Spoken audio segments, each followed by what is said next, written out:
কিছু কিছু গল্পের শেষটা যে এতটা কষ্টের, এই গল্পটা না শুনলে কখনোই বুঝবে না। তো পুরো গল্পটি শুনুন। একটি 19 বছর বয়সী মেয়ে তার প্রেমিকের কাছে গিয়ে বলে, আমার 20তম জন্মদিনে তুমি আমাকে কি উপহার দিবে? ছেলেটি মুচকি হেসে বলল, এখনো তো অনেক সময় আছে, আর সময় হলে তুমি তোমার জন্মদিনের উপহার পেয়ে যাবে।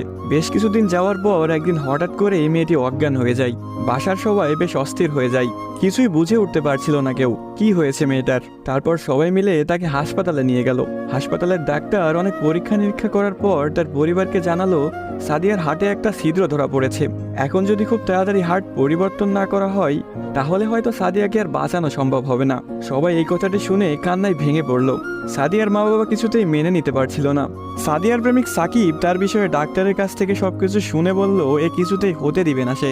তারপর সাকিব মেয়েটির রুমে গেল, দেখলো তার ভালোবাসার মানুষটি বিছানায় শুয়ে আছে। সাকিবের কাছে যেতে এই মেয়েটি বলল, সাকিব, আমি মনে হয় আর বাঁচবো না।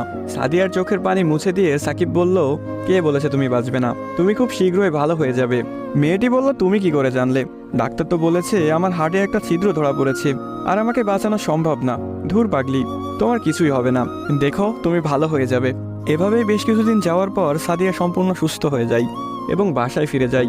বাড়িতে ফিরে এসে সাকিবকে খুঁজতে থাকে, না পেয়ে সাকিবের বাড়ি চলে যায়। সাকিবের বাড়িতে কেউ নেই। অবশেষে সাকিবের ছোট বোনের দেখা পেল সাদিয়া। কিরে, তোমার ভাই কোথায়?